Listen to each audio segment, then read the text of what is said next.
Assalamu alaikum, everybody. Bismillah ar-Rahman ar-Rahim. Welcome to an amazing Sunday session with the Book of Illuminations. I'm so excited to continue on this journey. Of course, I have to start always by talking about the khutbah from this past Friday. The title is "The Logic of Evil and Trying to Get What You Haven't Earned or Deserve." And it's such a powerful khutbah as always. Sheikh starts by talking about how striking it is. He was on Amazon looking at books, noticing that some of these books about magic and Satanism are receiving like thousands of 5-star reviews. And it's so telling in our world, in reading through some of these, reviews, how grateful people are because these are books of like spells and things like that. And then just as a side note, when I met Sheikh, people always, I noticed he had a lot of books on evil and, scary things that were like, why do you have these books? And he would always say to me, if you want to understand the nature of goodness, you also have to understand the nature of evil. So that sort of explained to me, and it was the start of my journey into watching horror movies. And so I had a very different appreciation where it used to be just fear, but it became education. But anyway, the idea that, you like these people who are so grateful because these books that they've bought have spells and things that they can use, tools to help them get what they basically haven't earned or deserve. And it's a really interesting, juxtaposition when Sheikh takes us to sort of this idea, people are so grateful for things that are from the demonic, but so ungrateful when it comes to so many blessings from God. And then further, for Muslims, many times they expect to receive things that they haven't earned or deserved. And then he takes us through a lot of examples, obviously, in our world of things that are happening, all kinds of injustices, even just something as, huge as we all know what the Saudis do, whether they are arresting scholars, killing and torturing them. We just heard this in the last few days that there was another scholar in Saudi who doesn't ever talk about politics, but he was arrested and tortured so severely that he's now in a coma. And there are just so many stories of scholars that have, are either languishing in prisons or have now, been killed or tortured. And, obviously all the egregious, human rights violations. And among the things that Sheikh shared also was, the killing of African migrants at the borders. I mean, just there's so much, right? We know what Saudi does. And yet it doesn't seem to change how gleefully people spend their money to go to Umrah and Hajj, as if it doesn't matter, as if it's okay to support all of that, all of those human rights violations with people's money. It's just a really, horrible example of even the idea, we're expecting a lot of good from God, when maybe we don't deserve it, maybe we don't do enough, maybe we don't stand up enough for injustice. So anyway, it's a really, really powerful khutbah, as always. So I highly encourage you to go back and watch it or read the summary as it'll come out next week. And then yesterday, I was so excited. This was really unexpected, and I'm always sort of after Mito and Baba to do a session of Mito and Baba. And I always joke that it's a little bit like herding cats because, I try to like get Mito to commit and I get the very usual maybe, and then I know it may or may not happen. But I was really so excited that yesterday we managed not just to film a Mito and Baba, but I also got a Sharif and Baba for the first time. So those things are, like, to me, just some of the most precious engagements that we do here at Usuli, because it's a very unusual conversation between father and son.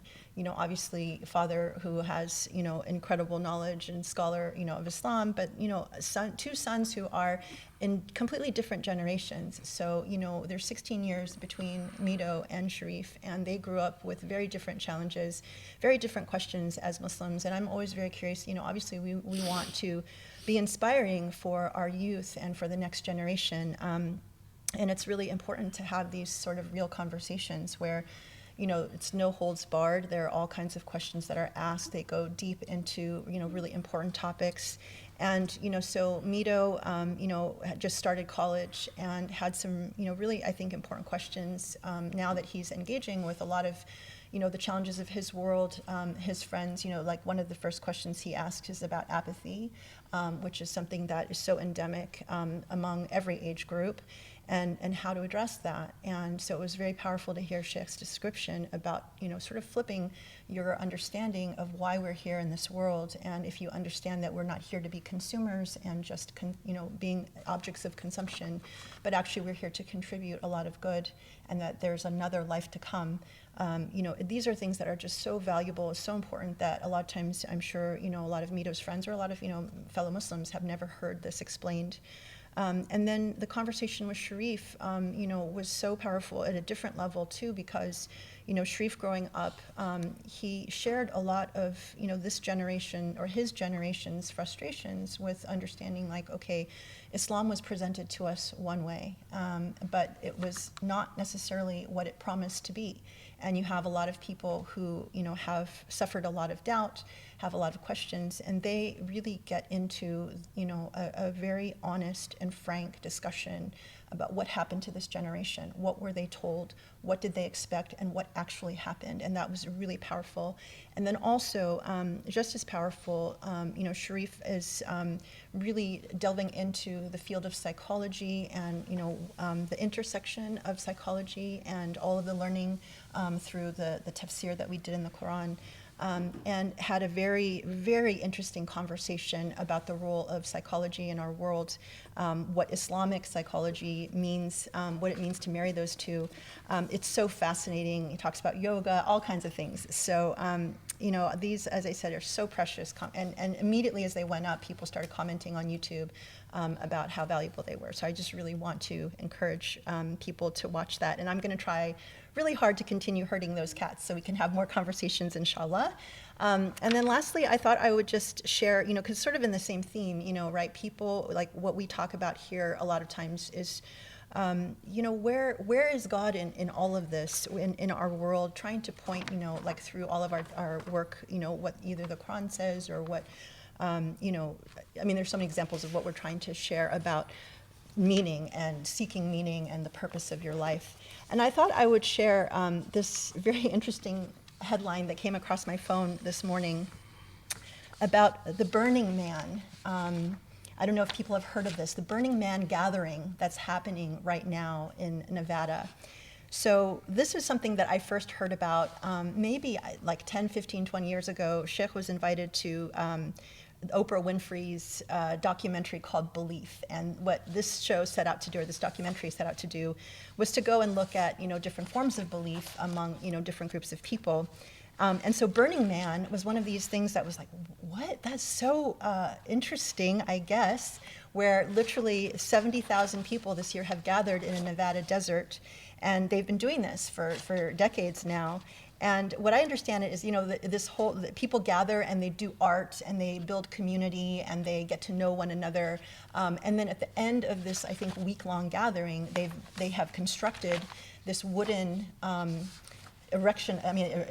Sorry, I didn't mean that in a sexual way. They erect this statue, I guess, of a man, and it's made out of wood, and they burn it. And that's like the height of this whole, gathering. And, there's no God. I guess people go there for spirituality, to connect with other people. And so the thing that was sort of ironic is that the headline is that all of those people that gathered are now stuck because they've received about 2 to 3 months of rain in 48 hours. And so 70,000 people are stuck in the desert, and they've been told to stay in place because there's an inch of mud, and they can't, it's dangerous for them to try and leave, that they're supposed to conserve food. And I thought to myself, it's just so fascinating how God communicates with people. All of these people have come to find spirituality, but, and I actually dug in a little bit deeper to find out what are the principles of Burning Man. And I just wanted to share this with you because, this is like part of the search that, people are engaged in. So the 10 principles of Burning Man is written by, this man, Larry Harvey, back in 2004. And they've literally built this into a whole religion. So it's radical inclusion, so anyone can be part of Burning Man. Gifting, Burning Man is devoted to acts of gift giving. Decommodification, to, so they don't actually have commercial sponsorships or advertising or entertainment. So they resist they resist consumption. Radical self-reliance, and so you're there to discover yourself and rely on your inner resources.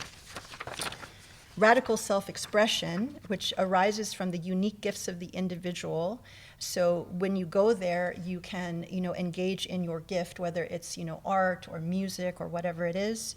Communal effort, so you have a creative cooperation, collaboration to build works of art in public spaces and, whatever. Civic responsibility, they value civil society, so, so much of it is a community gathering. Leaving no trace, so they've spent a week like building whatever they build, burning the man at the end, and then because they respect the environment, they remove all trace of them having been there for that week, and then they come next year and they do the whole thing again. Participation, so the community is committed to a radically participatory ethic. We believe that transformative change, whether in the individual or in society, can occur only through the medium of deeply personal participation. We achieve being through doing. Everyone is invited to work and play and make the world real through actions that open the heart. And then immediacy.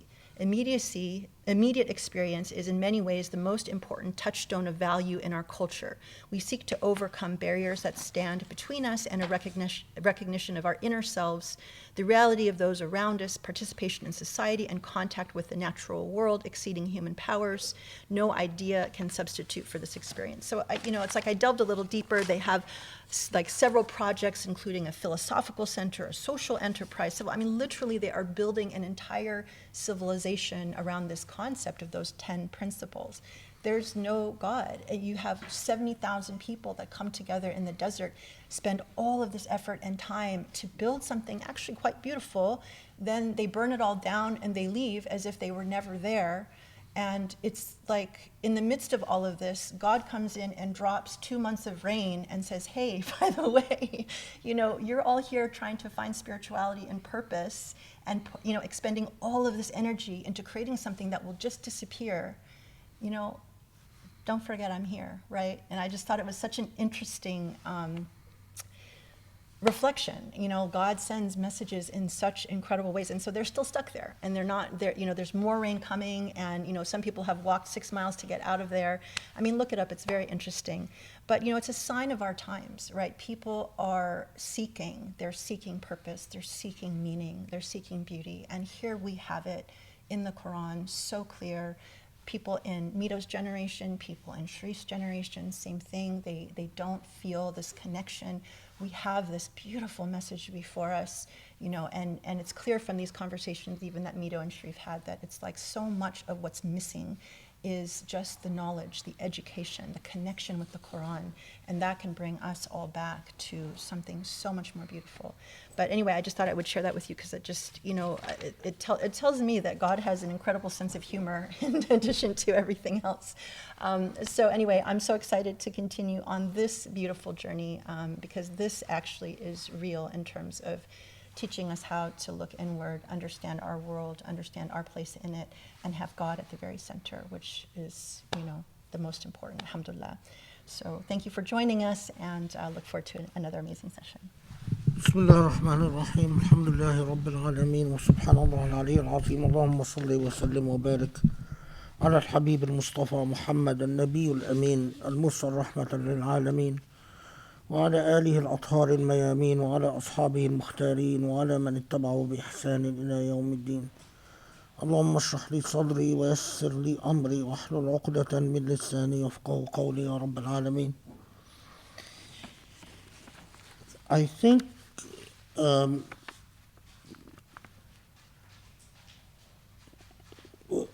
the last aphorism we dealt with, it was, if you have not improved your thinking of God because of God's ineffable nature, improve it because of God's treatment of you. For has God accustomed you to anything but what is good, and has God conferred upon you anything but God's favors? Is that correct? Okay. So then we are the one we are starting with. العجب كل العجب. Is that correct, right? العجب كل العجب ممن يهرب. Okay, so my apologies. Sheikh had asked me to paraphrase a few questions that we got from Huda that just he wanted to touch on very quickly. So one is regarding self-compassion. So when we are engaging in self-scrutiny, how does self-compassion have a role to play? And what is there such a thing as self-compassion in Islam? How do we basically know if we are being, too hard on ourselves or not hard enough? And then also the question about husn al-dhan billah, right? About Thinking well of God, or expecting, having a presumptive, having a presumption of God caring about you and giving you the best. right. So Yeah. she says she used to think that part of the meaning was to think optimistically about the future. And it seems that it has more to do with being conscious of the past and present acts of God's mercy. And then the last question was about complaining of grief and sorrows to God. Does that mean that for human that the prophet Jacob, peace be upon him, only complained to God about grief and sorrow? Does that mean that human beings should do the same and try to avoid talking about worries, sorrows, or pains to any human being and only talk about those things with God? So those were the three. Okay. Part of these questions are going to be answered in the aphorisms that follow, because as we will see, there are a number of principles that address what is described as, or at least what in the question is described as self-compassion.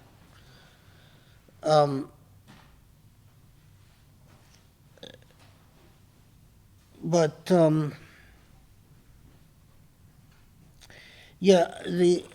حسن الظن بالله, or this relationship where you of trust in Allah, it is not necessarily about optimism about the future. The issue is not whether you're optimistic or not optimistic. The issue is that you teach the self contentment with God's will. That, we often say whatever God wills is good, but to actually internalize that and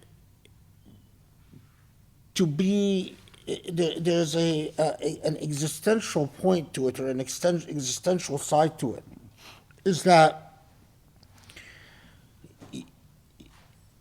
your understanding of good and bad is from a distinctively both egotistical and myopic perspective, because you are positioned, you're only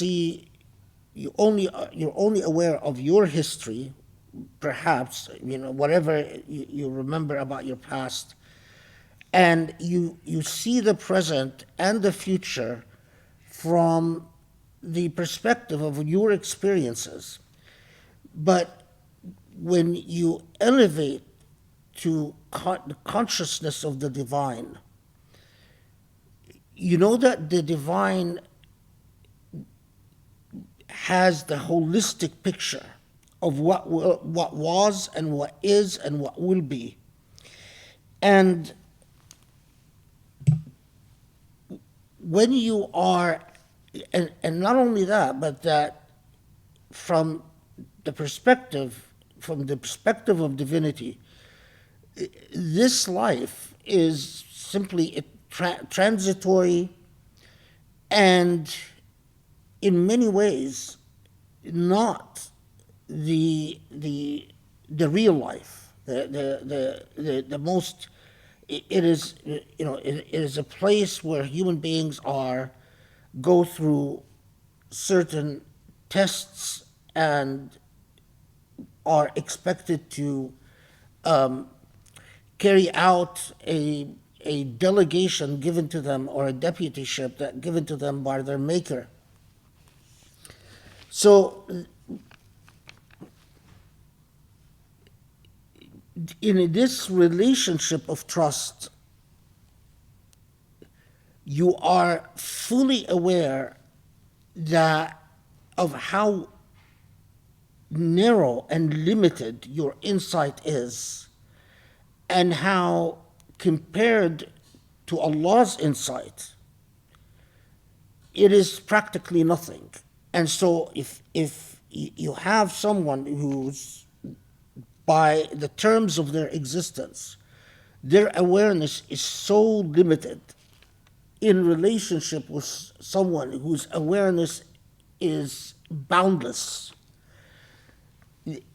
logic would dictate is that you surrender your sense of, you surrender your niyyah, you surrender your well-being to that is far greater than you are, Allah subhanahu wa ta'ala. So al-husn dhanni billah, when we say you think well of Allah subhanahu wa ta'ala, it is you ask God for the best, and then you are content with whatever Allah gives you. And that's a central thing. It's contentment. And it's a challenge, because we human beings, we always think that we know best. I mean, that is ingrained within us. And to get to a point of real surrender with Allah, even when you don't really understand Allah's will, and you don't really understand how could this or that be best for you,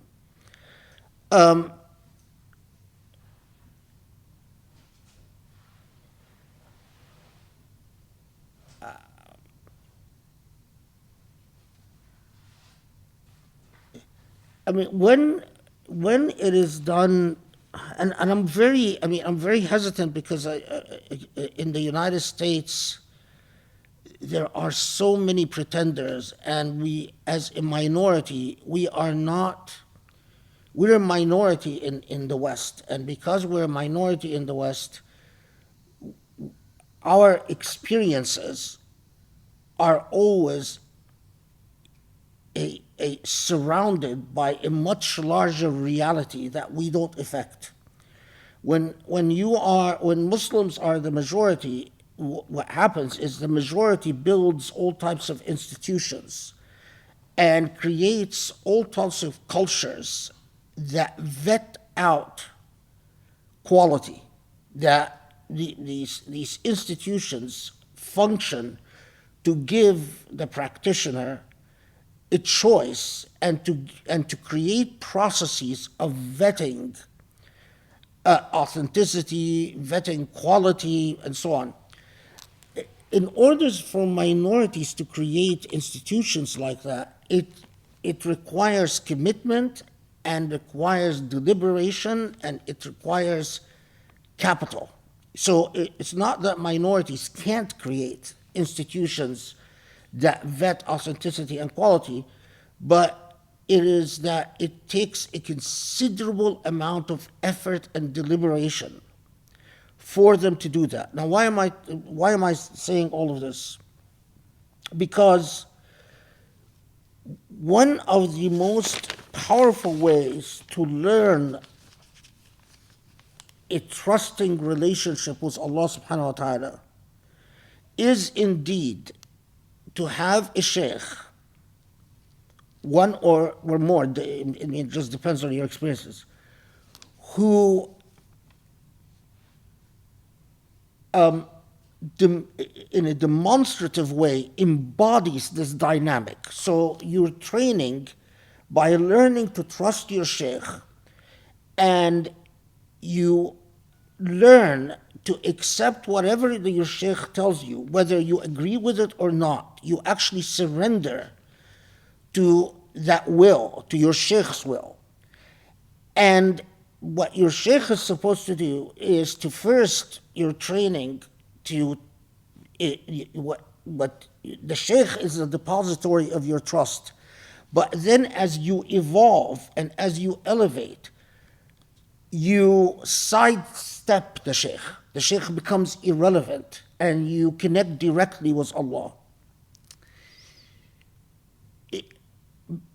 But in order for that to happen, this is where institutions of vetting are very important. There has to be cultures that give you reliable feedback as to who is a safe alternative, who is an authentic alternative, who is a dependable alternative, because if you place your trust in a wrong sheikh, it could have disastrous consequences. If you place your trust in a sheikh that instead of delivering you, or instead of effectively giving you a boot camp training that delivers you to the divine, if your experience with the sheikh is a corrupt experience, it misfires in a grotesque and horrible ways. And we've seen in the West numerous examples of that. And again, it's because we really don't have the institutions. I mean, it is institutions that attract the best elements and that vet out the worst elements. And I think it is fair to say that in all the institutions I've looked at least in the West, not just the US, but US, Canada, Britain, Italy, Switzerland, Germany, Muslim institutions, that to the extent that there are Muslim institutions, they don't attract the best. In fact, they often attract the losers in society. The ones who are attracted to these institutions because they cannot succeed elsewhere, because they cannot excel elsewhere. And that's from the very beginning, it's like the very premises, the very pillars of this dynamic that is flawed, and it will not lead to anything good. So I mention this because it is, I can attest that when you have someone that holds your hand and is teaching you how your egoism as to how reliable your own perspective is, teaches you that in fact your perspective is not reliable at all, and that educates you at how limited your point of view is, and how someone aided by the insight of Allah's light sees things well beyond what you can see. Nothing is like having a living example of that. And so it helps, and it helps enormously. And I feel always, alhamdulillah, that I was fortunate enough that Allah allowed this, that Allah gifted me with these experiences. But this is for everyone who really cares about the future of Islam and creating institutions that attract, as the Prophet ﷺ said, the best of you in Jahiliyyah are the best of you in Islam, and the worst of you in Jahiliyyah are the worst of you in Islam, because there are, someone like Umar ibn al-Khattab was brave before Islam and after Islam. Someone like Abu Bakr as-Siddiq was truthful before Islam and after Islam. The success of anything depends on its ability to attract the best elements, not the worst elements. And if you care about Islam's future, institution building so that our institutions can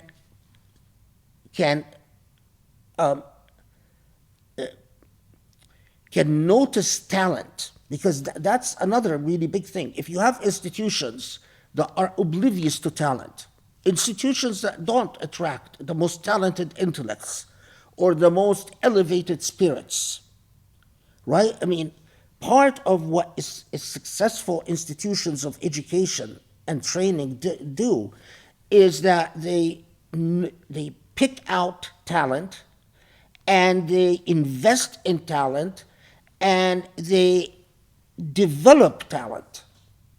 But if your institutions are pretty much oblivious to talent, or even worse, alienate talent, can you imagine? So those who are truly talented come to Islamic institutions and are actually alienated by Islamic institutions and go elsewhere, wherever they go, whether they go isolate themselves in their homes, or they go be successful professors somewhere, or they just go and practice law somewhere, whatever. So there is, I am extremely reluctant to tell any Muslims in the West, seek out a sheikh, because of the horrible quality of sheikhs that exist out there. But I wish with all my heart, I wish that, I don't, when I was 30 years younger, I would always say, I would actually pray to Allah, Allah helps us, help me see the day that I could actually tell people, seek out sheikhs and not be worried about the unfortunate results of seeking out sheikhs. In other words, there's quality in who we produce. A teacher is the heart and soul of everything. In many ways, we are as good as our teachers and as bad as our teachers. And you want to evaluate whether people are healthy or unhealthy, look at their teachers. In direct proportion to the quality of the teacher is the quality of the people. People don't understand how critical the role of teachers at every level. Anyway, okay. I could go on forever. This point about complaining, notice Jacob, alayhi salatu wasalam, when he is complaining to God, you have to take the ayah in context. You can't take it out of context. What he believes, that he knows that he's been wronged by his sons, and his heart tells him that Yusuf is alive, but his children insist that he's not. So him turning to Allah and that passage that where he is saying that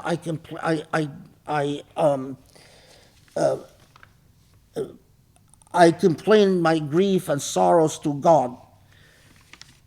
It is an expression of his loneliness with his grief. So it's not to be taken normatively. It is a description of a situation that presented, that Prophet Ayub, Jacob, والسلام, was presented with. The general point about grief and complaining.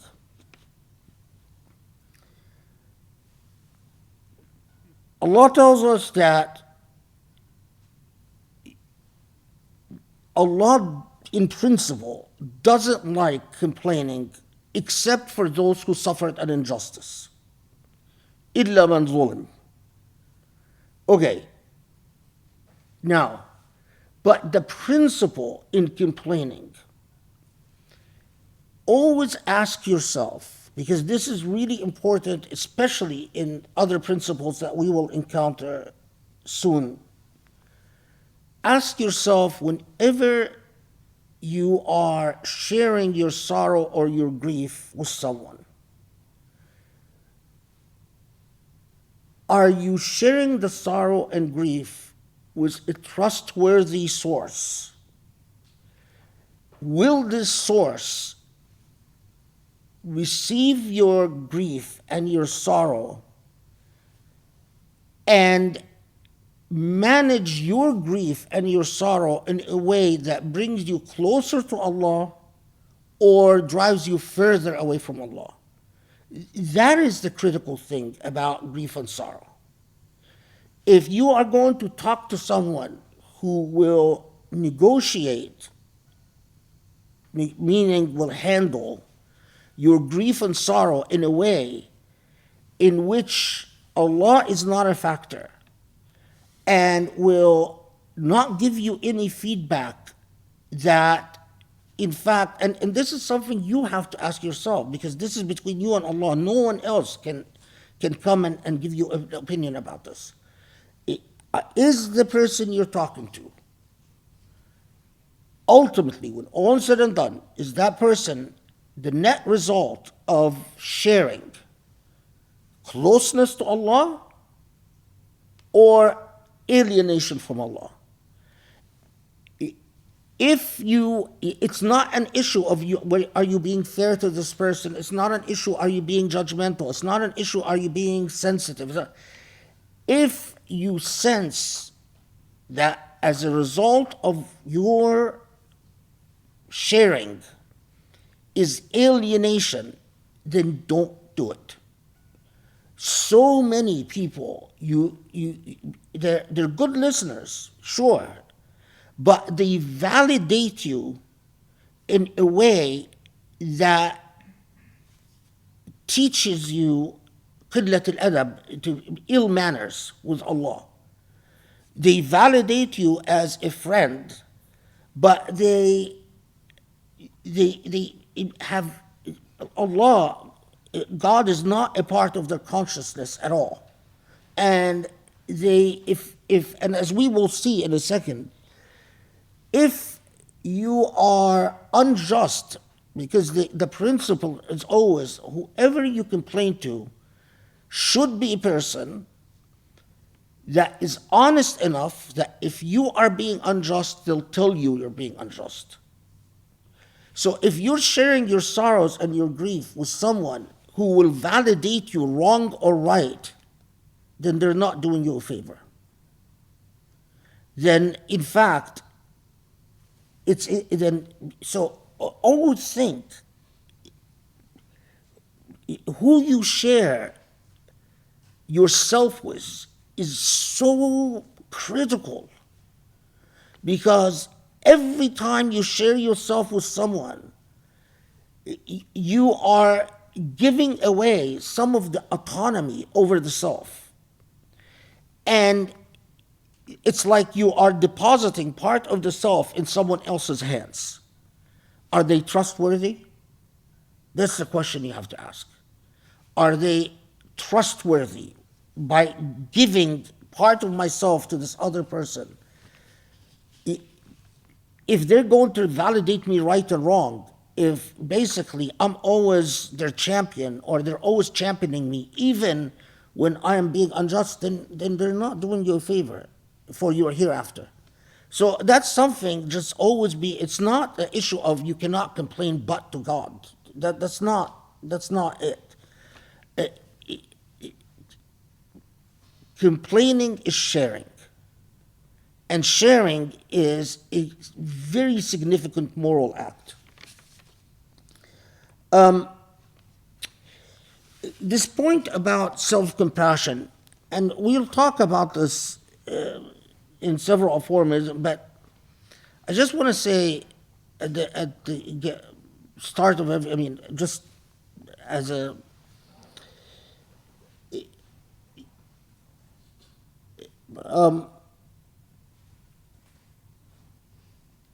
it is always, you're always striking a balance. You do not want to take God for granted, but at the same time, you are repeatedly informed by Allah subhanahu wa ta'ala that Allah's mercy is boundless and limitless. So always think, as a very practical matter, as the Prophet ﷺ said, hold yourself accountable before you are held to account. So always, when you think about whatever your deeds are, put yourself in the position of when the moment comes that you will be expected to confess whatever you've done. Once you acknowledge your wrongs, in other words, once you say, I know, Allah, that I'm not going to wait until I die and be resurrected to own up to my mistakes. I am owning up to my mistakes now. And I am confessing my mistakes to you, Allah. And I am declaring my intent to not repeat these mistakes. Allah help me not to repeat these mistakes. Once you've done that, you must trust in Allah's infinite mercy and Allah's compassion. It is stepping beyond the boundaries of propriety to say, well, I confess my sins, I declare my intent to not repeat them, but I don't really believe that God will forgive them. Who are you to say that?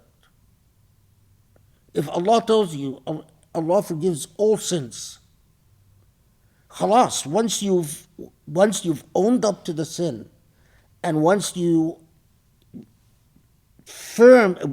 created a firm intent not to repeat, you must accept Allah's mercy as the rule. And so is there a place that it's not, the problem with self-compassion is and the reason I'm just uncomfortable with the terminology is that there's no place for self-pity and there's no place for self-flagellation. If you are, if you have this sort of presumptive attitude of, oh, what's the big deal? Yeah, okay, I've sinned. So what? Everyone sins. Then you're not really, you haven't really owned up to your sin. The issue is not whether everyone sins. You don't know everyone's situation. You don't know everyone's judgment. All you know is your own situation and the gravity of your own sins. And you must focus on the gravity of your own sins. But once you've done what you need to do to own up to your errors, then you must know your place. And your place is to accept Allah's boundless mercy and boundless compassion, because that's what Allah teaches you. Okay.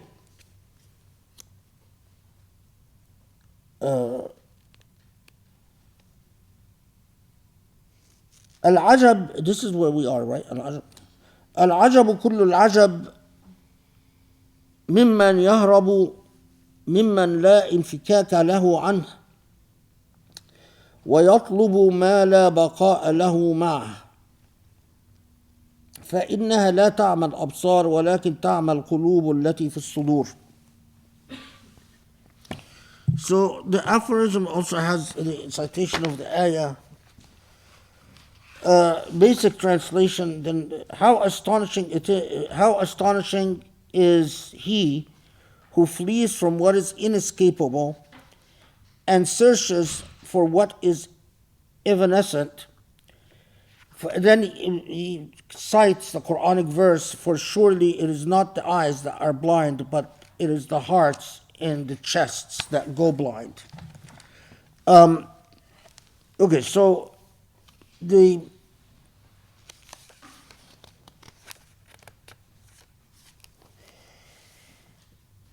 let's see.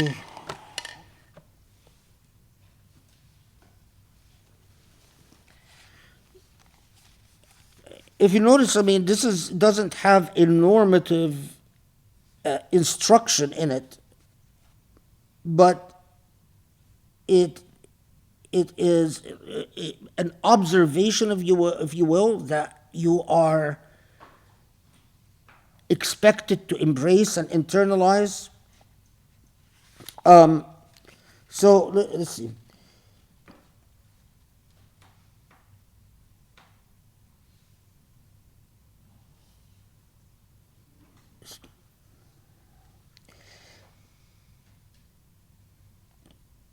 So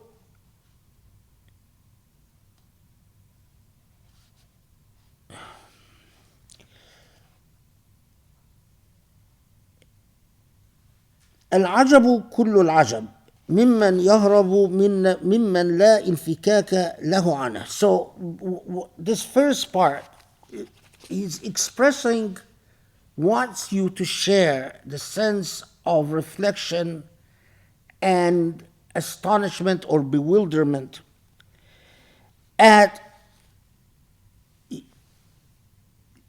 the fact that so much in life is beyond our control, so much in life that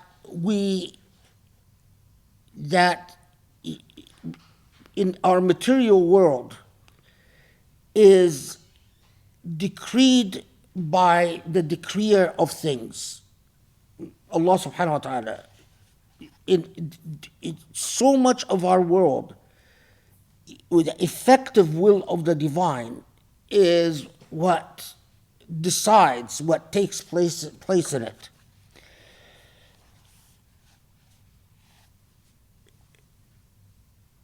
And yet, this transitory world and ever-changing world that you cannot control is what so many people pursue. And what they avoid is, and this is sort of a philosophical, spiritual perspective, what they avoid is the reality within, which is their real domain, their real kingdom. So I'll tell you what by my count is number 40, and I guess this is in many translations they say it's 41, but I mean it's the same thing. Is that you've all heard that expression? How does it go? The person who wins the world but loses himself. What is that English expression? Something like that. Like, yeah. Anyway, the idea is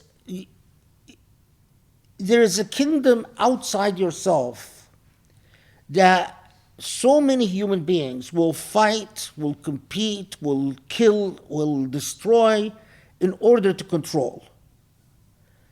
And we go insane to control this kingdom outside ourselves, the material world. And we ignore and overlook a kingdom within that you can get. That the English expression that I was looking for is like you can gain the entire world, but it avails you nothing if you lose yourself. I'm sure you know what expression I'm thinking of that I can't remember. But so you have an entire, and so that is the critical question that you are always asked when, as you are, dreaming dreams, making plans, talking about what you like and what you don't like. Okay, but to what extent have you confronted what is within, and to what extent are you in charge of what is within? You will chase after the changing temporal world forever, but as long as what is inside of you is not within your sovereignty and your control, you will never be stable. You will never be found. You will always be lost. And that is the point of this aphorism, is to sort of remind you that how ridiculous it is that so many human beings go after the wrong thing and ignore the most important thing.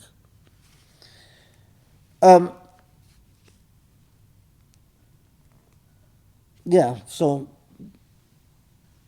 yeah, I mean, and it's added to and complemented and solidified by the ones that come after it. So I'll come back to it as we talk about the ones.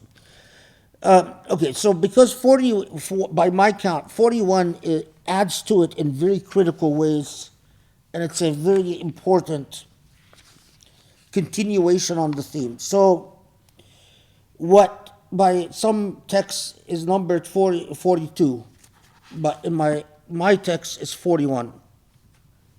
Okay.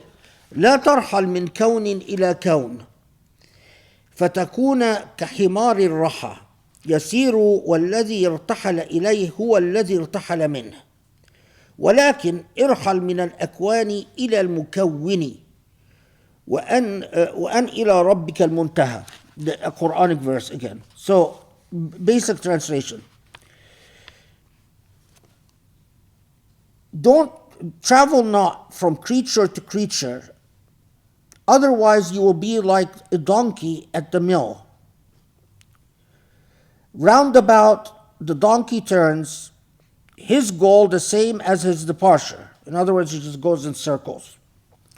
Rather, go from creatures to the Creator, and at the final end, and then he quotes the verse, and that the final end is unto thy Lord. وَإِلَى رَبِّكَ الْمُنْتَهَى. This is part of a Quranic verse. Then it continues on with the hadith of the Prophet, consider the Prophet's words, alayhi salatu wasalam. Therefore, he whose flight is for God and His Messenger, man kana hijratuhu lillah wa rasulih, then his flight is for God and His Messenger. And he whose flight is for worldly gain or marriage with a woman, then his flight is for that which he flees to. So understand his words, he's referring to the Prophet, and ponder this matter if you can, and peace be upon you. Okay, so let's break this down to its parts. So first, لا ترحل من كون إلى كون فتكون كحمار الرحى. So continuation on number 40.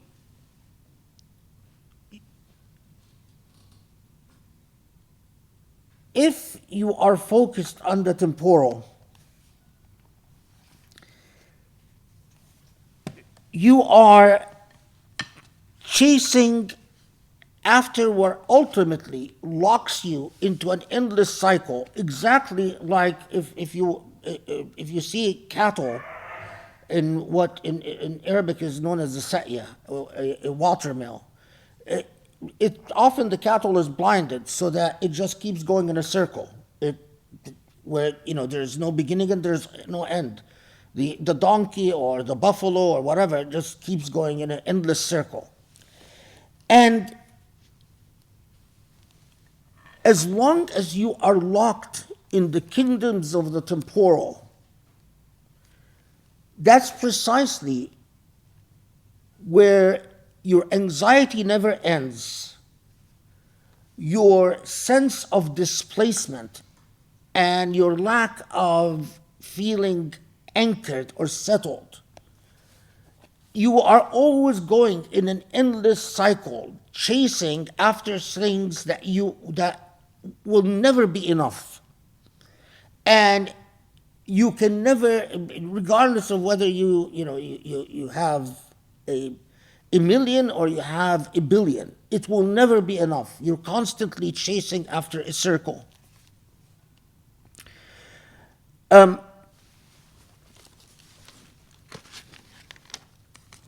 Now, and then he reminds you of the second half of it. He reminds you of the hadith of the Prophet ﷺ, when the Prophet said to the companions, or reminded the companions, that if you did your hijrah, the migration,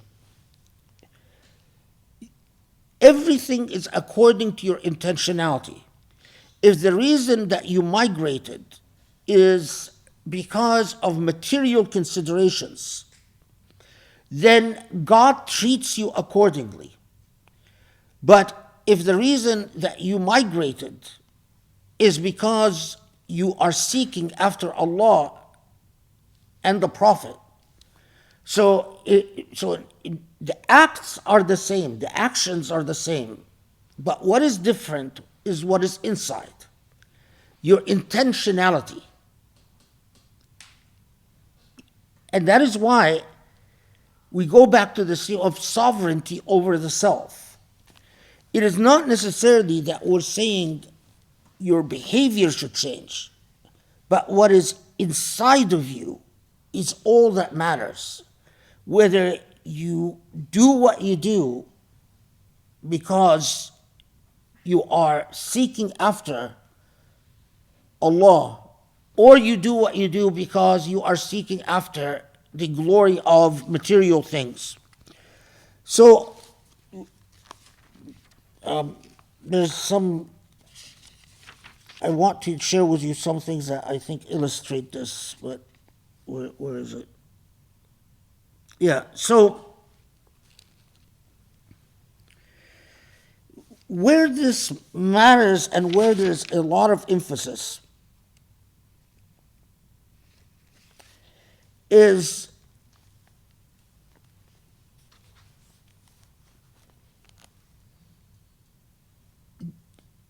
this is particularly of significance and importance in the spiritual pursuit, because if you are if you fast the longest and the hardest, and if you pray the most, and if you are seeking this path and you perform, you are the most diligent, hardworking of students. But if Allah knows in your heart that you are seeking this path because somehow this grants you prestige in your family and among your friends. So if you are on this very path of spiritual elevation, but Allah knows what is in your heart, and Allah knows that what is really in your heart is that you bask in the glory of having achieved things, spiritual things that look impressive. So, I mean, the example that they would always give us is that if you spend nights and days worshiping, but Allah knows that in your heart you love to be noticed, so that people will say, look at how hard this person is worshiping, then you haven't mastered your kingdom. And your pursuit is a failure. And that is why when you take 40 and 41 very seriously, you get to a point where you run away from people to do your ibadah. Because it is ingrained in you that all of this will be for naught if it is really not Allah who is at the center of your pursuit. But when all is said and done, you are using Allah as a leverage for something else. But this is nothing that anyone can tell you, or because the actions, the external actions are the same. But it is what dwells inside. And that is where the real mastery over your kingdom, the inside kingdom. So, as the طلب الخصوصية, that seeking the status. الخصوصية here means the status of, or the prestige of, an elevated imam.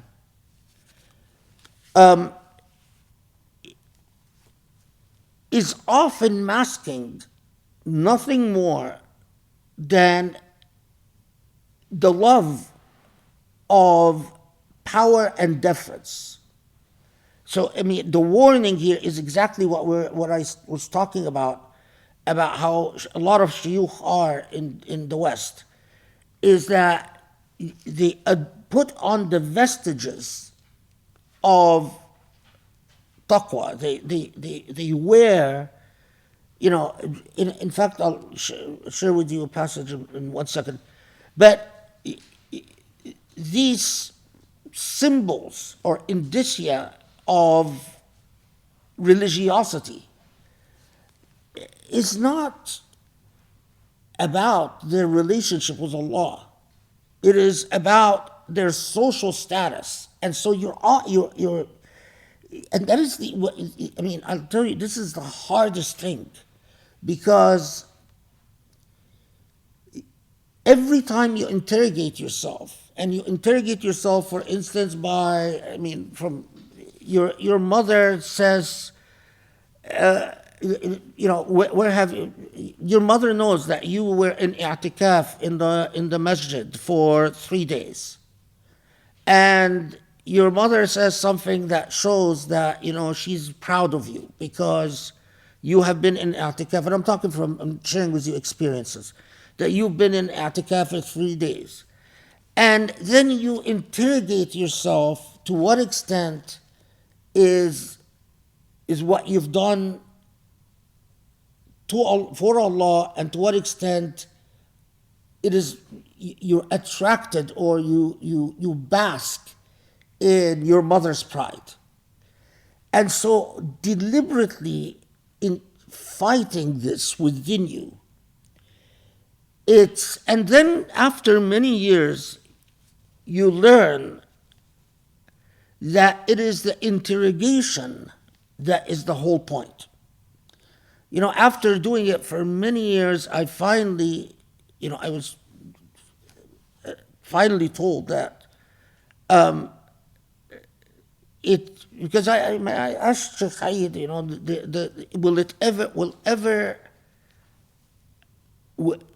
you ever get to a point where you are no longer haunted by the fear that you have contaminated your actions?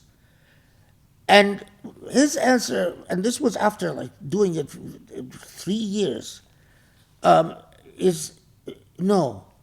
It will never be that you are no longer haunted, but the whole point is that you must, to the day you die, interrogate your will. Why are you doing what you're doing? Because it is the interrogation itself is the cleansing act and the act of tawbah. And you catch yourself if you find that the vanity is outweighing the meaning, then you must adjust. You can't just allow it to go on. A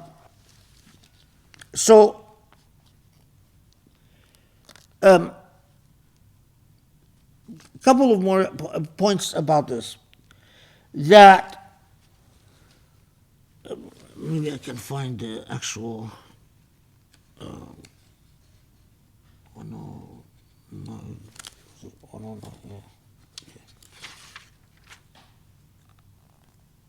So,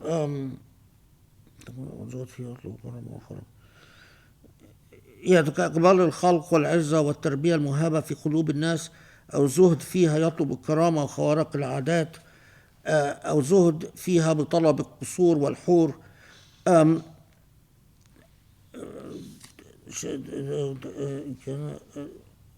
قف بباب واحد لا تفتح لك الأبواب، تفتح لك الأبواب، واخضع لسيد واحد لا تخضع لك الرقاب. لا ترحم مع كون الكون بأن تترك حظا محروس ناس وطلب الأخذ وآخر وتكون لك أعمال رابعة. وخذوا لك الطلبات وآخر وتكون كمال وهذا سلمان نزع جنيه التشبيه بالحمار الذين.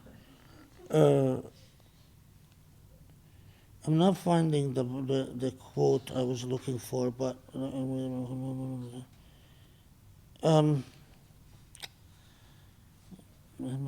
yeah, I'm not finding it, but it's okay. It's the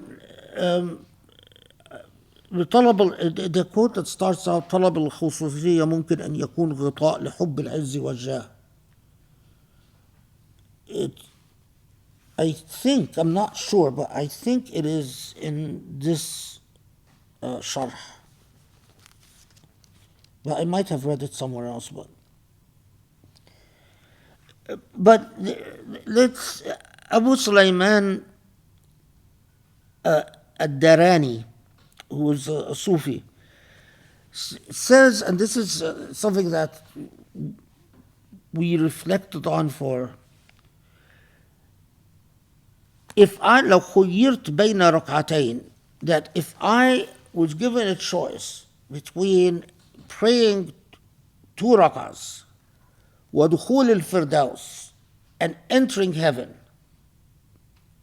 and I'm inviting you to reflect upon this as well, because in the same we reflected upon it. لو خيرت بين ركعتين ودخول الفردوس, praying 2 rak'ahs or entering heaven, لاخترت الركعتين, I would pick praying 2 rak'ahs over entering heaven. Now, the why is very important. لأنني في الفردوس بحظي وفي الركعتين بربي. So what is he saying here? if I choose heaven, then I am choosing heaven because I am seeking after my own well-being. But praying 2 rakahs, I am not choosing my well-being, I am choosing my God. So what is the point of this? What is the point of this narrative? That in worshiping Allah, and this is where we get to 40 and 41, some of the most, as you are you don't want to become like the donkey that is going in circles. You don't want to be like the buffalo who's going in circles. You want, the way you're not going to be going in circles is that you seek after your Lord. And you purify the self so that it wants and longs for nothing but Allah subhanahu wa ta'ala. Okay, now, but if what you are seeking after is that ultimately, when all is said and done, meaning after you die and you're resurrected, is my physical comfort. And this is one of the toughest questions given to us by our shuyukh. Then how are you seeking after your Lord? If what ultimately what I want is to go and have all the comforts in heaven, then are you the object or is your Lord the object? And so we see, as we go through this journey, we start seeing why the grand Sufis of all the different tariqas, not just one tariqa, interpreted all the descriptions of Jannah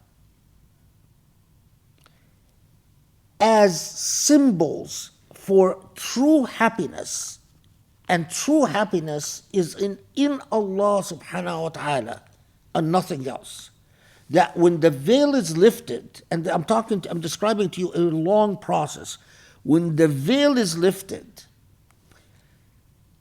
you look within and you say, my happiness is all the happiness that I can possibly want is to be in Allah's company.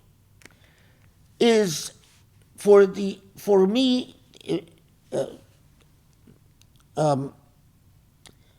وجوه يومئذ ناظرة لربها ناظرة, that the day will come where there are these luminous faces gazing upon its Lord. So you elevate from, actually, if I want wine and drink and sitting on cushions and whatever, all the delights of Jannah, then I am still making myself the center of everything.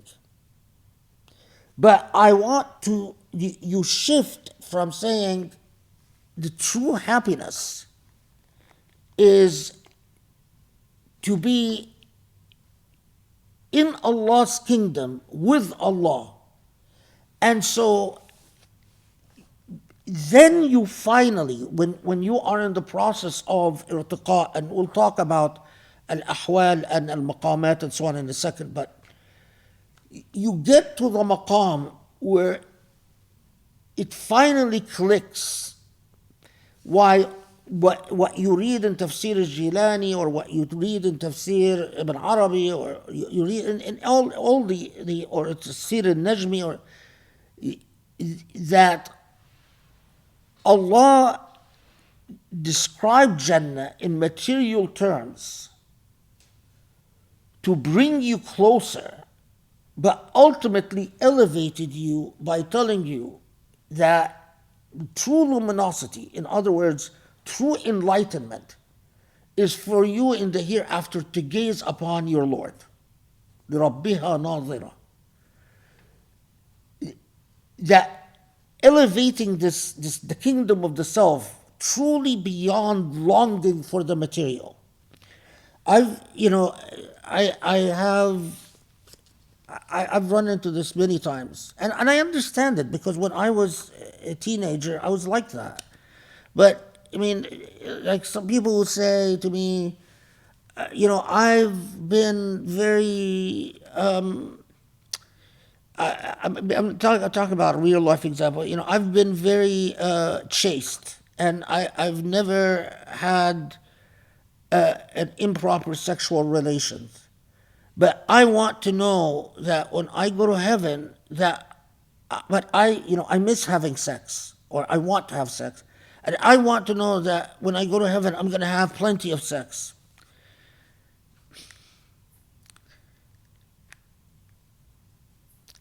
And, the answer is, in heaven, you will have what you want as you are.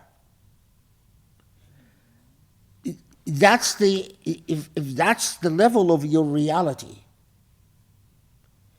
because there is no permanence, there is no absolute reality to anything that is created. There's only the illusion of. So, even when as I'm sitting here talking to you, am I really sitting talking to you? We all have the illusion that I'm sitting talking to you. Why? It's because God's will allows for a very complex dynamic that involves waves and energy and molecules, and to maintain this. To maintain the numerous subjectivities that construct our reality. But the only real reality in anything is the first and the last and the eternal Allah subhanahu wa ta'ala. And it is according to your level of comprehending reality that you will be allowed to access in the hereafter. So, I mean, it's very hard to give a. I think you're getting what I'm talking about. Okay, so finally, as with this example, is. Another authority that is often cited in these aphorisms is Sheikh al-Yazidi, who was in the same tariqah of Ibn Ata and one of his shuyukh. Anyway, so Sheikh al-Yazidi was asked by his students, how do we check within whether our salah and our dhikr and our cleansing and our hard work, how do we know if we are elevating or if we are not elevating? And his answer was what I've heard from our shuyukh many times. Look at ما تشتهيه. Look at what you crave. In fact, we would often be told a human being is what they crave. A human being is what they crave. الإنسان ما يشتهيه. You want to know who you are? Look at what you crave. And after a lifetime of experiences, I am a firm believer in this nasiha. You are what you crave. Don't kid yourself if you are honest with yourself, you will know precisely what you crave and what you don't crave. There are people who don't, praying, doing salah is a chore for them. Why is it a chore? They don't crave salah. There are people who hardly remember to say Bismillah ar-Rahman ar-Rahim. Why? They don't crave it. There are people that, it's a chore to do dhikr for X amount of time, whatever the time is, because they don't crave it. There are people that crave all the things, whether it's food, whether it's going out, whether it's sex, whether it's video games. Look at what you crave. Write down the things you crave. You are what you crave. ما تشتهيه. So Sheikh al-Yazidi taught Ibn Ata, and Ibn Ata taught until all the shuyukh, until the shuyukh that taught me, that look at your cravings. Are they the same before the journey of elevation, or have they changed? If they are the same, then you have not elevated. If they have changed, then that is the sort of the thermometer of your elevations. So we look at these cravings at all the different. I mean, when you are in this process, remember that 40, you are mastering your own kingdom. So this was, I look at my cravings that I wrote a year ago, and I compare my cravings, and I see, how do I feel when I do salah? How do I feel when I do praying extra, other than the 5 prayers? How do I feel when I'm doing zikr? Am I craving, not craving? There are people that I cared about whether they like me or not. Do I still care? And who are these people? Who are the people that I crave their company, crave their friendship? Of course, again, if you have a sheikh, a trustworthy sheikh, a vetted sheikh, I keep emphasizing vetting because of how critical it is. Not a pretend sheikh, but a real sheikh that is helping you with analyzing your cravings by keeping account of what you used, what you had, and then a year later, after all the hard work, and then hoping you to see unto yourself, it's great. But it is always better to have no sheikh at all, than to have a sheikh that is not qualified. Because a sheikh that is not qualified will do far more damage than no sheikh at all. What time is it? Oh. Almost 9. It's about 9? Yeah. What time is Isha now? Isha is 9:19. 25 minutes.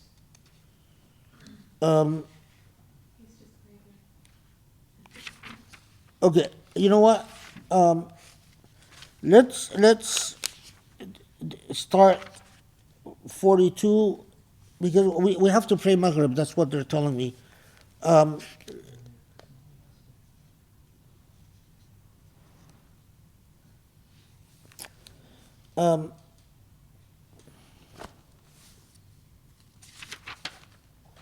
Yeah, let's start 42, and then we can call it a day, because it is part of this, all the 40s, 42, 43, 44. I mean, they all complement each other as like a part of a network. And so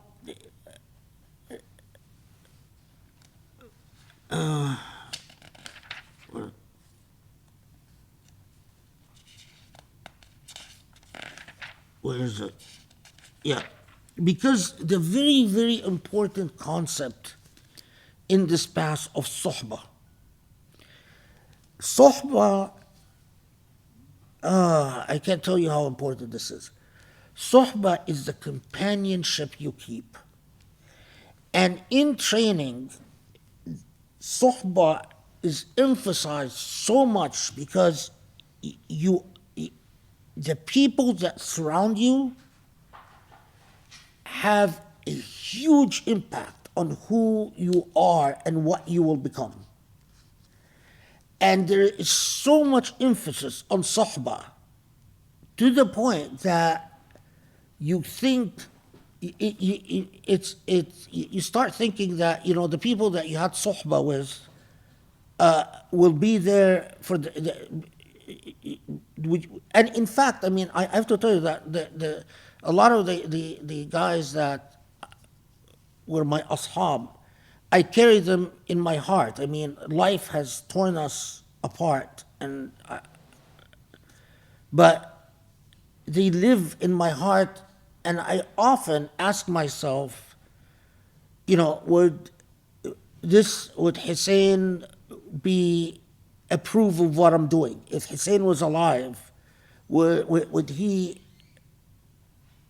approve of and that becomes part of my conscience, that becomes part of my dhamir. Because sohbah is so important. لا تصحب من لا ينهضك حاله ولا يدلك على الله مقاله. So what it says, do not keep company, do not keep sohbah with anyone whose state does not inspire you. ينهضك حاله, inhad is to motivate you, to elevate you, and whose speech does not lead you to God. ولا يدلك على الله مقاله, that ultimately in sharing with this person, in dealing with this person, does this person get you closer to Allah or does not get you closer to Allah?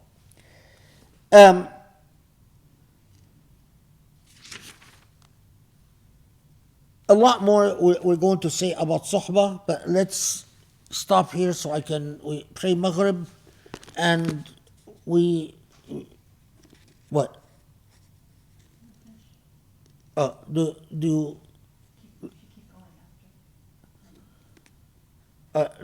told me keep going after Maghrib. What do you guys think? I was going to just finish it, just stop. What do you think? I think let's pray and then decide, because I'm craving Maghrib. Okay, Sharif is craving Maghrib, so we'll have to pray Maghrib to meet the craving, and then we'll decide. So maybe don't run away yet. I feel bad about keeping them, though. No? No, they're craving more. Okay, you're craving more? Okay. You're so pious, Sharif. Okay, Bismillah ar-Rahman ar-Rahim.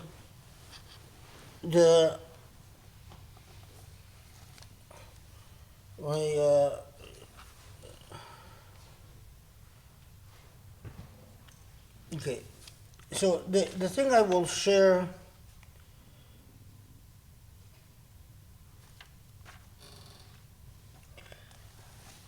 that complements and completes principle 42 is 43. It's actually 43 reads pretty much like a continuation of so let's go to that, and then my commentary will include 42 and 43 together. Okay, because they are really, the overlap. Okay, so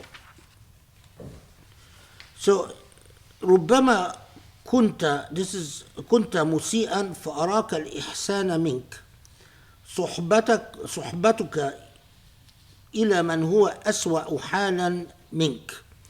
So you see that it reads like a continuation. So first, do not keep company with anyone whose state does not inspire you or does not elevate you and whose speech does not lead you to God.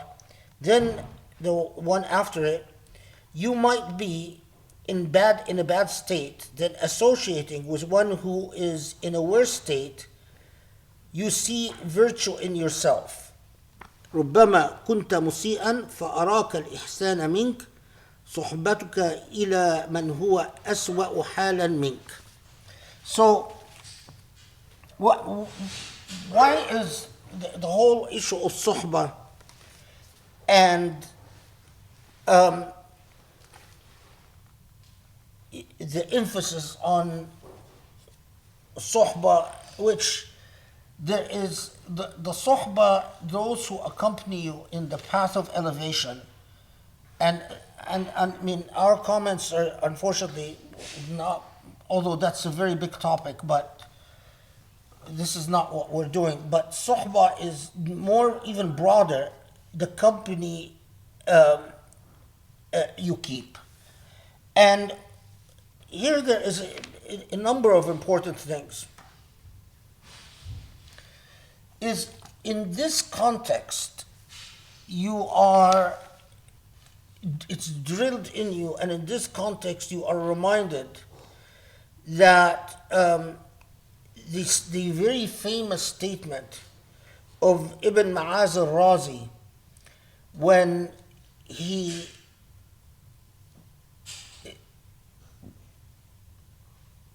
has a very biting criticism of the social conditions of his age, which included the pretenses that the ulama kept of his age. So in a very famous statements, يا معشر العلماء دياركم هامانية ومراكبكم قارونية وأطعمتكم فرعونية وولائكم جالوتية ومواسمكم جاهلية. A very famous statement which he directs at the ulama and basically is telling them,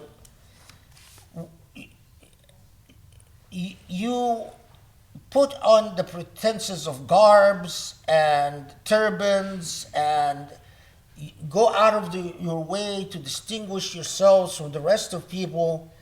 But when I look at your lifestyles, when I look at what you eat, the way you live, it is, so why do they emphasize the rather biting criticism of Ibn Ma'az al-Razi in this context?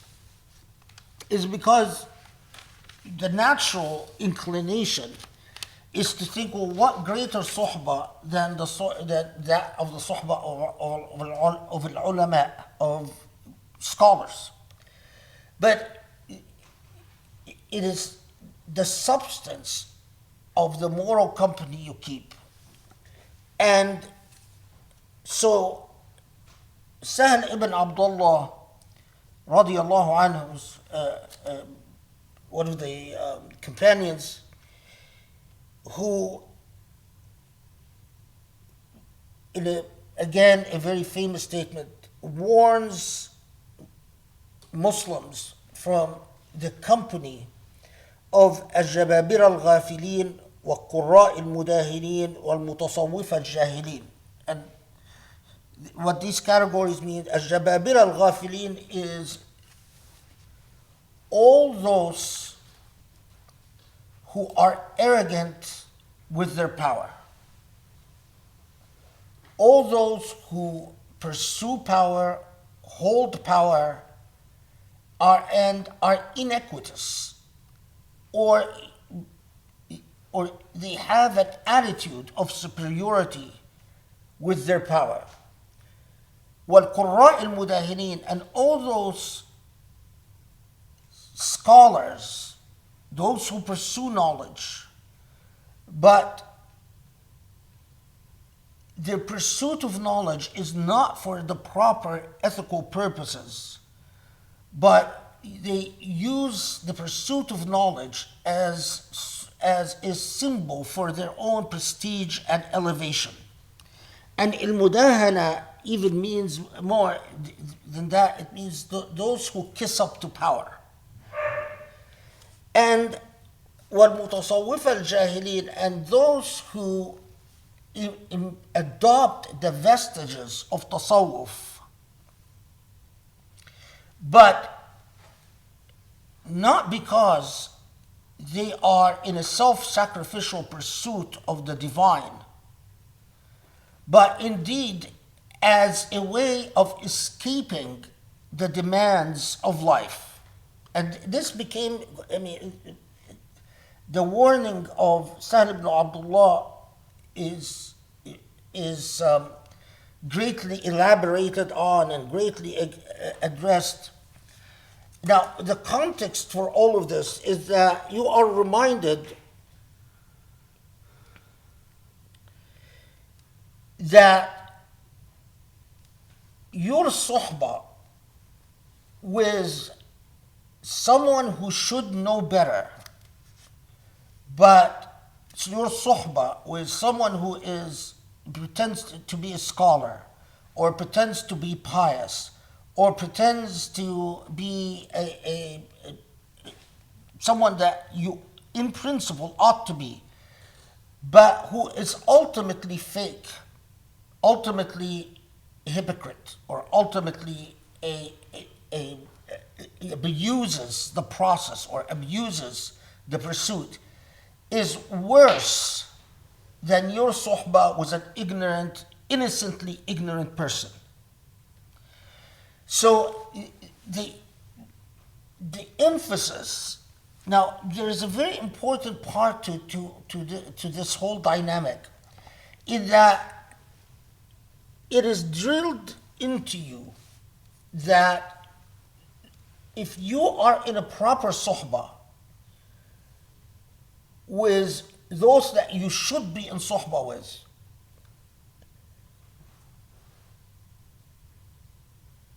a rightful, righteous companion will never tell you, will never comment about whether you pray enough.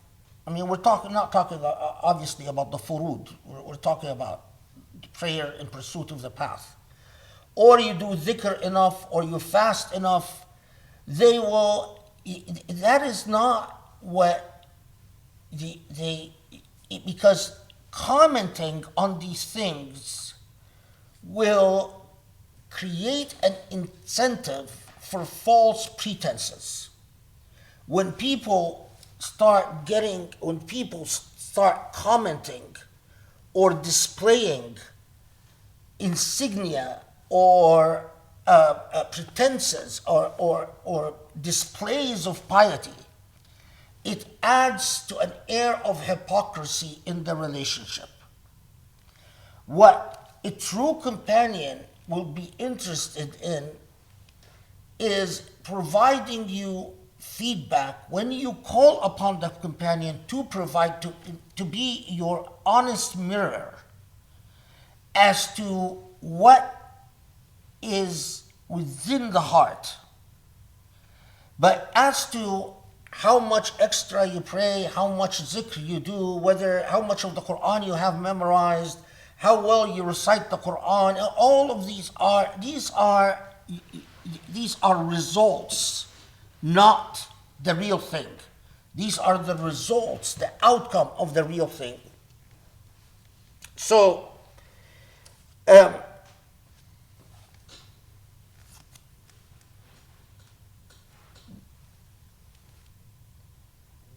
it is, and this is something that, again, it's. I wish that we raised, it colored the way we talk to our children about religiosity, and It is what is within your relationship to Allah, and what it is not about displays of piety. And and if you are in a suhbah with someone who invites you to start putting on pretenses, in other words, someone who just by their attitude or their commentary, you start finding yourself that in order to impress them, or in order to satisfy them, or in order to, shut them up, you find that you are growing a beard, or that you're wearing a turban, or that you are doing extra prayers, then that's the wrong suhbah. Then that is a suhbah that is not the person you should be keeping company with. One of the statements that here Sheikh Zarruq, who wrote the commentary on the most famous commentary on the aphorisms of Ibn Ata. So among the things he warns about is the suhbah with ulama al-zahir, the ulama who only understand sharia but don't understand haqiqah. They understand the law and they care about the law, but they don't understand what lies behind the law.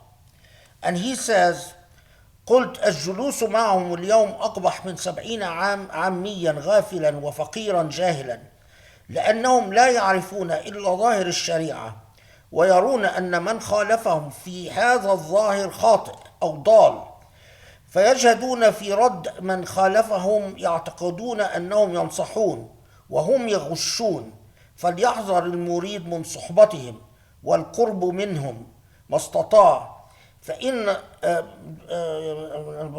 فليسأل على حذر ويكون معه كالجالس مع العقرب والحية. So he's telling you that part of what you're also warned about in the suhbah is with those who relationship to Islam is all focused on the technicalities of Sharia, but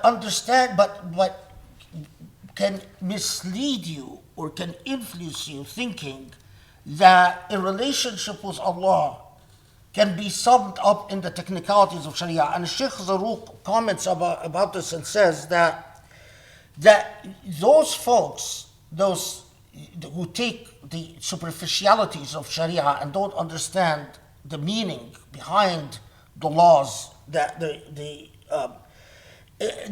often think that whoever disagrees with them is wrong. They never see many sides to the issue. And they go to great lengths to refute whoever disagrees with them. But they never inquire much or care much about what lies within a person's heart. And then he describes their company as they being in the company of scorpions and snakes. So,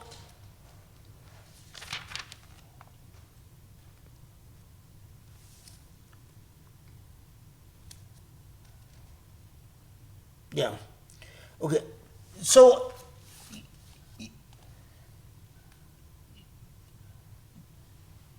then the end or the nutshell in it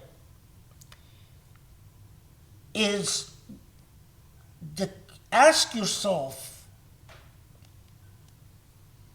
does the company that I maintain elevate my ego that encourages me to be further egotistical, sort of placates my ego, pampers my ego? Alternatively, is the company that I keep make me feel inferior so that I enter into a false process of competition and pretenses, so that I find myself driven to perform, to impress, because that is also dangerous. Is the company I keep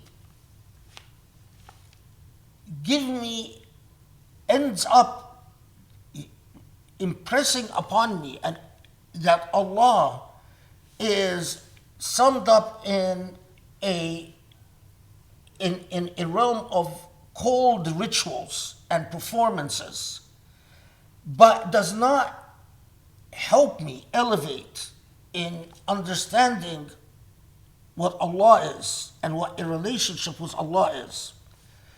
Because people invariably underestimate the profound impact of the company that you keep. There is nothing such as, oh, well, it's just a casual relationship. The relationships you keep will either restrain the soul or could mislead the soul altogether. Now, of course, you always get, and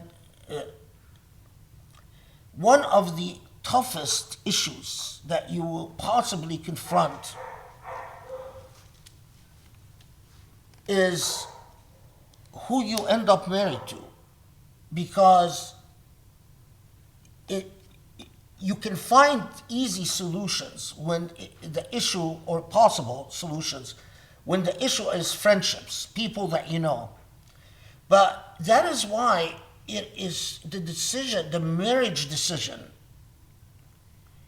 and especially when you find, as I find often Muslims these days, they make their marriage decisions based on professions and careers and earning potential.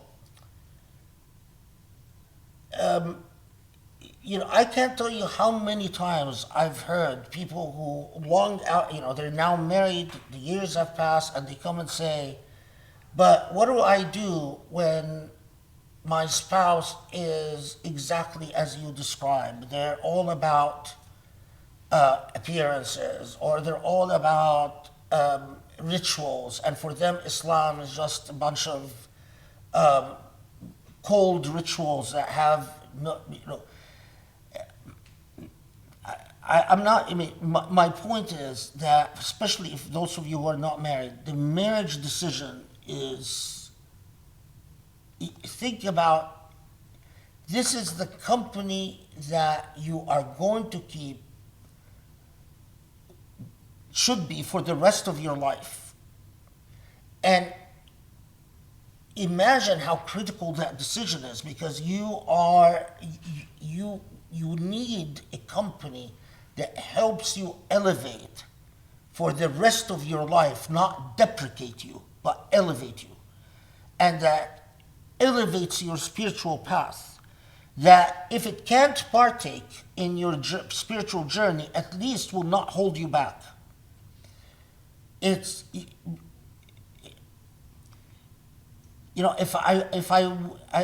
We should have, considering how important this is, our Islamic centers should have seminars to youth about the marriage decision and the marriage partner and what's important in marriage. And we should provide a great deal of guidance and counseling, but we don't. And that's why divorce rates are extremely high among Muslims. And unfortunately, my experience is that when Muslims go to battle, when divorce happens, they have no regard for Islamic ethics or Islamic law or Islamic anything. When they go to battle, it's as if they put their religion to the side, and that's the error in choosing a partner from the very beginning. Okay, good. Now I'm going to stop. It's a good point to stop. Okay? All right. It's my wife that forced me to continue after prayer, by the way. And as all of you know, I'm completely controlled by my wife, and I can't say no to her. So here she is, the woman that cracks the whip. Do I want to hear what you're going to say? Of course you do. See, it's all about the company you keep. Yeah. Choose wisely. On that point, actually, I wanted to highlight some really important halakas that Sheikh gave. One is on marriage and divorce. And these are from, you can find them right now actually on our SoundCloud page for Usuli.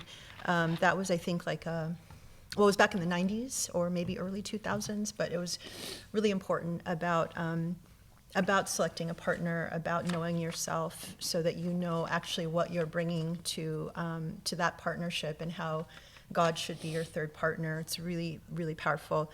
And then more recently, I guess after we started Usuli, we did a Q&A for Muslim youth on dating, romance, and marriage. And Sheikh actually talks about a lot of these issues and also courtship, and that is really beautiful. It was a 2-part series. I think you can find that on YouTube.